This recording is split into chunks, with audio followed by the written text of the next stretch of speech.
남북 분단 70년 만에 유례없는 평화의 기류가 흐르고 있습니다. 그러나 한편으로는 미국과 유엔에서 계속해서 북한의 인권 문제를 제기하고 있습니다.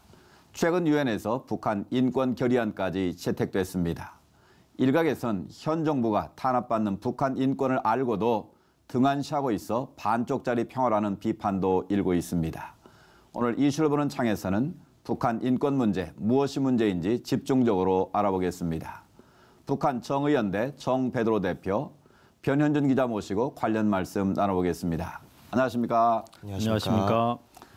변 기자, 2018년도 중요 이슈 중에 하나가 바로 북한 관련 비핵화와 종전선언인데요. 평화 분위기가 계속 이어지고 있는 가운데 북한의 인권 문제에 대해서는 등한시하고 있는 것 아니냐라는 지적이 많이 나오는데요.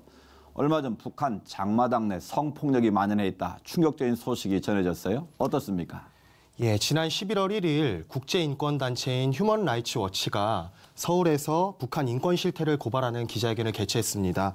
주제는 북한 내 현재도 자행되고 있는 장마당 현장 속 성폭력 관련 증언이었는데요. 네. 기자회견 영상 먼저 보시고 이야기 나눠보도록 하겠습니다. 예.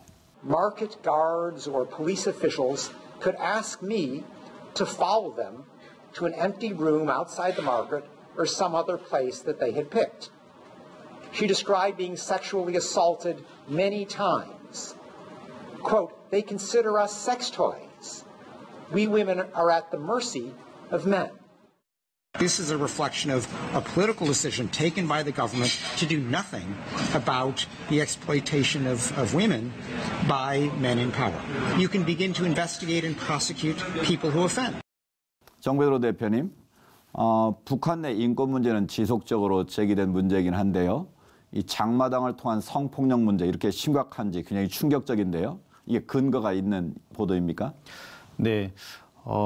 휴먼 라이트 워치는 세계에 지부를 가장 많이 두고 있는 국제적인 NGO이고요. 예. 또 더불어서 앰네스티 인터내셔널과 함께 양대 NGO가 북한의 인권 문제, 특별히 여성의 차별 문제, 또 아동 차별, 아동 학대 문제 등등의 많은 그 국제 규범에 맞는 인권 조사를 시행해 왔습니다. 특별히 예. 이번에 장마당을 비롯한 북한의 전반적인 여성의 성폭력 실태에 대해서는 아주 체계적이고 정확한 근거를 가지고 리포트했다라고 저희들은 평가하고 있습니다. 그렇군요. 변 기자, 직접 탈북민들을 만나서 증언을 들어보셨다고요? 예, 제가 직접 탈북 여성들을 만나봤는데요. 탈북 여성들에게 들은 내용은 생각보다 충격적이었습니다. 탈북자의 증언 들어보시죠. 네. 장마당뿐만 아니라 살아가면서 이렇게 법에 저촉되는 일을 하지 않고는 도저히 살아갈 수 없으니까 계속 안전부에 불려가거나 보위부에 불려가거나 하면 그런 당하고 나오는 여성들이 엄청 많아요. 그 보안원들이 여성들을, 이쁘게 생긴 여성들을 밤에면 딱 데려가요. 그 데려가서 뭐 새벽까지 데려가서 그렇게 농락하고 그렇게 하고 새벽에 와서 그 여성들이 말하는 거 보면 저를 그러니까 믿으니까 얘기하겠죠. 자기 그렇게 밤새도록 당했다고 그러면서 막 울면서 언니인데 돈 좀 없는가 하고 그러더라고요. 그래서 나한테 그때 당시 돈은 있긴 있었는데 돈 해서 어쩌자고 그러는가 하니까 우리 둘이 돈 내고라도 어디 여기서 빠져나가자고 그렇게 얘기하더라고. 그러면서 이제 가면서도 자기가 계속 당해야 되는데 빨리 빠져나가기 위해서는 돈 넣어야 된다고 그러더라고. 아침에 보면 벌써 밤새 갔던 여성들이 자지 못하고 오고 계속 취급당하고 처음부터 막 때리면서부터 그렇게 시작하겠죠. 그렇게 겁주고 그 다음에는 어떻게 그렇게 하는지 막 머리도 다 헝클어져 들어오고 막 엄청 피곤하고 그 맞은 그런 게 다 보이죠. 참 안타까운 증언인데요. 생존을 위해서는 법을 어길 수밖에 없고 그러면 또 감옥에 가야 되고 또 그러면 또 끌려가서 인권 유린을 당하는 악순환이 반복되고 있는 거네요. 예, 그런데 이러한 성착취 행태 배경에는 북한의 독특한 경제 시스템과 남성 중심의 가부장적 문화가 자리 잡고 있다는 주장도 있었습니다. 네. 들어보시죠. 사실 어떻게 보면 북한 사회 자체가 여성들이 되게 그 인권 침해를 당하거나 성폭력에 취약할 수밖에 없는 그런 구조적인 면을 가지고 있어요. 어떤 측면이냐면 그 지금 90년대 이후부터 고난의 행군이 시작되면서 대부분 여성들이 그 경제 활동을 하기 시작했어요. 그러면서 남편들이나 또는 그 지역 사회 내에서 이제 남자들은 자기들 체면이 깎이니까 시장에 처음엔 안 나갔어요. 그래서 여성들이 대부분 시장 경제 활동을 하긴 했는데 그러다 보니까 여성들이 이제 물건을 빼앗기거나 안전원들한테 빼앗기면 이제 이쁜 여성들 같은 경우는 이게 그러니까 권력 구조다 보니까 여성들은 취약하잖아요. 그러면 물건을 빼앗겼는데 그 여성이 그 물건을 찾고 싶잖아요. 거기에 자기 그 물건에 대한 본전이 돈이 많이 들어가다 보니까 그러다 보니까 이제 그 남자가 원하는 대로 이런 성폭력이나 이런 것들에 노출될 수밖에 없고 소문나버리면 자기 남편에게도 미안하고 그리고 또 여성들 아직 결혼 안 한 여성들 같은 경우에는 그거를 소문나게 되면 자기가 결혼을 할 수가 없는 거예요. 나중에 소문나버리면 결혼을 못 해요. 그러다 보니까 그 여성들이 그거를 어디에 고소할 수도 없고 그런 신고할 수도 없는 취약한 그런 구조적인 문제가 있습니다. 정 대표님, 이런 주장에 대해서 북측은 날조된 이야기다 아니면 북한 인권 문제를 제기해서 남북 간의 화해 분위기를 막으려는 적대 세력들의 행동이다 이렇게 강하게 부정하고 있어요. 실제 상황 어떻습니까? 북한의 그 여성 차별과 또 이 장마당 비롯한 모든 북한의 전역에서의 그 여성의 학대 이 문제는 25년 전부터 한국으로 입국한 탈북민들의 증언에 의해서 많이 드러나고 있고요. 예. 그리고 유엔 북한인권조사위원회 커미션 오브 인콰이어리 COI 위원회에서 2013년도에 한국을 비롯한 전 세계에 흩어진 탈북민들, 여성들을 인터뷰해서 그 보고서에 분명히 적시하고 있습니다. 네. 북한의 그 당 권력과 그 지도부층으로부터 이렇게 성폭력과 여성들에 대한 차별 문제가 만연돼 있다라고 하고 있습니다. 네. 지금까지 얘기를 들어보면 지금 북한 내에 만연된 이 인권 유린 문제는 스스로 해결할 수 없는 그런 구조인 것 같은데요. 몇몇 인권단체들의 목소리만 내는 상황 아닌가요? 그렇다면 국제사회 반응과 또 한국 정부의 반응도 중요할 것 같은데 어떻습니까?